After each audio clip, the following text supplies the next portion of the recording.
question for you. How do you know that you have changed after a breakup?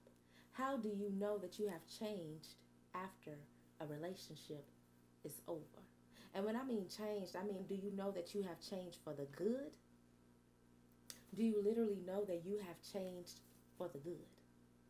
How do you know that you're ready for a new relationship? How do you know that you're not going to show up in a new relationship with so many guards up? Your guards are up. You are like this. No, no, no. I'm not letting them in. They're not going to get close to me. And you set all of these rigid boundaries.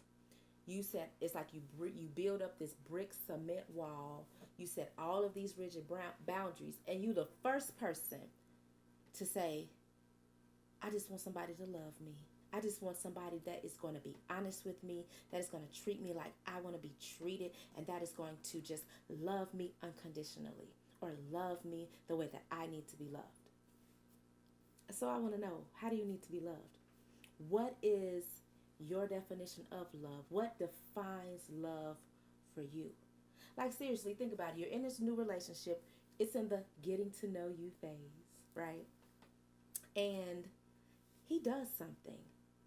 And whatever he's doing, he's in action in this particular thing. Let's just say he's shaving, for instance. He's shaving and he's at home. He's shaving in his bathroom.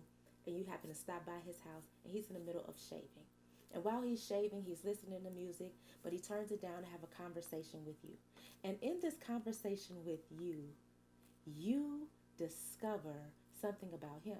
But it was something that he said, something in his mannerisms, maybe perhaps the soaps that he's using, maybe perhaps the cologne, or maybe the way that he cares about shoes, like your ex cared about shoes and about clothes and about fashions, or maybe he's a mechanic and you're just into men in the blue suits, that the blue collar men, and you just love a good man in the calves and all those the good things, right? But something he does, some type of mannerism, some type of action, maybe a gesture, maybe a statement that so many men make. But it triggers something inside of you. Like, literally, he makes a statement, he's shaving, and he's just having a conversation with you. He makes a statement. It triggers something in you. It literally shakes you. It like shakes you almost to your core. Your heart gets to palpitating. Maybe the hairs on the back of your neck are rising up. Maybe you're getting cotton mouth. Maybe he said something that just made you so angry and you are like ready to combust, or you just went from 0 to 60 in seconds, right? I mean, in like 3 to 5 seconds, you just got so mad and so angry, and you are ready to respond like, oh no, oh no, he didn't. Oh, I can't believe he asked me that. Or I just, why would I ever do that? I didn't do that with the last guy. I'm not going to be doing that with this guy. And you have this rigid boundary up in these thoughts and these ideas, and things are starting to go through your mind. I want to know, what response are you going to have? Are you going to show up how you did in the last relationship to this particular, problem? Are you going to show up to the woman that you've been pretending to be all along in this new relationship? Because the truth of the matter is, which one is the real you? Which one is the real you? What is the response going to be? And is it going to be a response based off your past experiences? Is the response to this man's gesture or actions based off your past experiences? And let me ask you, is it going to impact your current relationship positively or negatively? Is it even worth going down that road? Is that something or a conversation that you really want to have? How much value or weight does that particular conversation hold? Is it even worth having? And if it is, I want to know how you're going to respond. How are you going to show up? Because I hear what you're saying. I hear what you're saying. You're saying, I'm not like that anymore. Girl, I don't do that anymore. I'm different. I just want a man that's going to love me, that's going to be there for me, that's going to respect me, that's going to honor me, that's going to do the things that I need for him to do. But if you just got triggered from something or a gesture or a statement from a new relationship, and you're triggered so heavily in such a way that you want to respond in an emotional way. You're going to respond so quickly that you're not thinking, because you're responding too quickly to think. So you're responding too quickly to think, and yet you expect something different. So the question, back to the question at the beginning, how do you know that your heart has healed from the last relationship? If you just come through hell, the last relationship took you through hell, how do you know that you are better now? And when I say now, that literally means like however many days and months and hours it has been since that relationship has completely ended. Completely ended meaning they have moved out. You have moved out. You are now living on your own. You got your own bank account. You are doing your own things. You are not constantly talking regularly. And even if you do have to communicate on a daily basis, it is because of the children. Other than that, you are completely living two separate lives. That's what I'm talking about. Completely, this relationship, this old relationship is over, and you, because you're dating, so you're in a new relationship, right? So the time in between, and I don't care if it's 3 years, 3 months, 3 days, 3 hours, it does not matter, because if you haven't done the work in between the days, the years, the months, or the hours, then you've been wasting your time on other things, and you're not focusing on the woman in your mirror. That's why I want to know, if when you're triggered in this new relationship, are you going to respond the way that you've been responding and pretending to be, or are you really going to show up as the woman in your mirror? Have you ever addressed or worked on the woman in your mirror? Why? Because she just went through hell in her last relationship. So that means she's going to have to spend time healing her heart. And it ain't going to be a bunch of trips.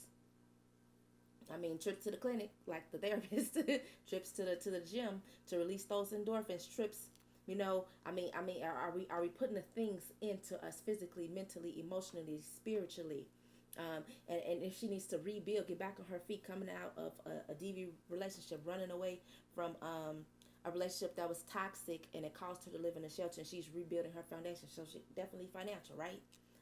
She's becoming self-sufficient. She's now standing on her own. She's rebuilding her foundation. I want to know what's on your foundation. If you just come through hell, that means that the foundation that you built relationships on is broken. It is cracked. It is hammered up. Like all the cracks are going through there. All the cement is just breaking apart. It's turning to, it was like gravel on a road. And you got to gather everything back up to make a solid foundation again. I want to know, did you do the work to gather everything back up so your heart can be healed, so that you can do the work of being in a relationship again? Did you do the work so that you can be in a relationship again? Because I hear what you're saying. You're saying, I'm not like that anymore. I've changed. I'm different. But then you're triggered. You're triggered by the same thing that happened, or the same statement, the same mannerism. It could be something as simple, like I said, shaving. Maybe put up the blinds. He put up the blinds the same way, the last one put up the blinds. And then you get into this thing, and you think about the thoughts, and you think about what you gave. And you go down the road of how you gave so much in the last relationship, and because you went through hell, you ain't going to go through that no more. So you're not going to give anything in a new relationship. But what many of you are missing out on when it comes to new relationships and just getting to know somebody, just getting to know them, is the ability to be vulnerable. And if you have been hurt, and you have been shamed, and you have blamed yourself for many of the decisions that you made in the last relationship, but yet something about you wants to put this wall up, put this boundary up. And that's okay to have boundaries and rules to guard and protect your heart, so that you don't end up like you did before. But do you have enough openness to allow somebody new in? Because you say, I want to be loved, and I want him to just love me for me and accept me for me. But does he really know the real you? Has she shown up yet? Because we all are somebody new in the beginning.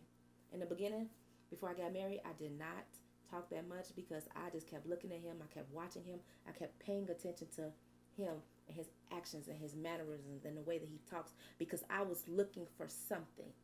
And as soon as that something showed up, I was out.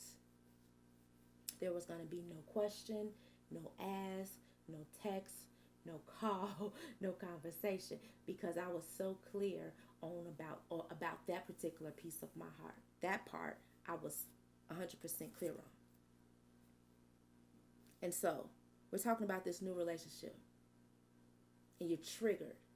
And when you're triggered, it literally leads to a thought, and that thought leads to an emotion.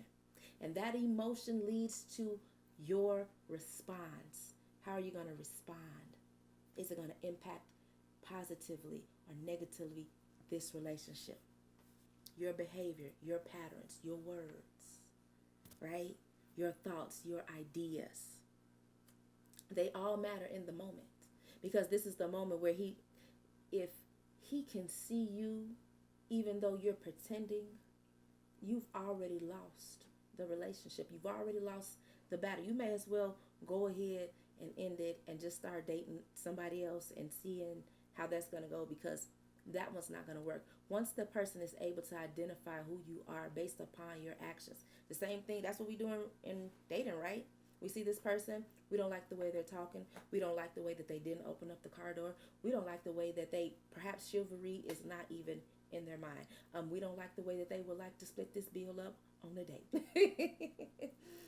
Because we talked about one thing on the phone, but when we showed up here, something changed, right? And I'm just throwing out simple, small scenarios. But all of these things matter, and they make up relationships. And how you start may not be how you finish, but how you start is so important. The honesty, the authenticity, the ability to be vulnerable even after hard breakups. And listen, the ability to build a boundary and say, I am out here dating now. I believe that my heart is ready. I have done the work to heal and rebuild my foundation, right? And that's getting connected to community. That's, making sure that you are connected with counseling or therapy to help you navigate this tough season until you're ready to just go off on your own and do some things and make some decisions that are not from an emotional standpoint, right? Right? So the ability to be vulnerable. You can literally do this with the boundaries, right? And you're dating and you don't know who's who, and you're just trying to see, you can't trust everybody. It's a lot going on. It's the same thing. When you're dating, you have the same type of questions, the same type of boundaries. You have your same type of, what do I want to say? You have the same type, the same type of information. You're going to know with the boundaries how much information I'm willing to give up, right? How much information that you are willing to give up where you feel vulnerable enough so that they can trust you, right?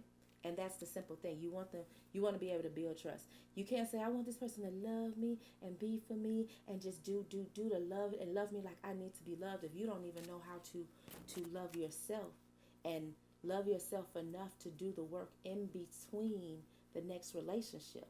And I'm telling you, if you jumping from one place to the next place, and I'm telling you, if you think a trip and the ocean is going to solve your heartache, girlfriend, sister girl, my sister, going to pull you close, give you a little hug, because getting out and breaking away is just one part of the process. You still have to walk through, number one, the grieving process, right? To get into the place of accepting that this relationship is completely over, and then rebuilding yourself, rebuilding your heart, because you're worth it, because you're too valuable not to. You're too valuable to go into a new relationship with a new person that is filled with so much potential, and you're feeling each other, you're liking each other, you seem so compatible, but the old inner you is showing up and showing out because you are triggered by something that you remembered from your last relationship. It's triggering you, and it's causing you to respond in a way that is not positive or effective to getting this new relationship. So that you walk down the middle of the road, so that you can get married, so that you can start a family, so that you can be the woman and wife that you have desired and you are called and destined to be. You have got to be to a place that you are addressing the residue that is left on you after a bad breakup, because it affects your heart whether you want to believe it or not. And jumping to the next relationship don't heal your heart. It just slows down the time for when you have to deal with the residue that is on you from your last relationship. So I hope that this has helped. I am Chantelle Branch, your self-love specialist. Thank you so much for tuning in. Don't forget to like and subscribe and tune in. Share this with a woman, with a mom. Share this with somebody that's dating and they like. Share this with a woman who is dating and she is ready to do something different in her relationships because she's tired of doing the same thing, having the same responses, and getting the same results. On to the next one because he figured out who you truly are. And instead of you dealing with what you got to deal with now, so that later is greater. All right, until next time, I am Chantelle Branch, your self love specialist.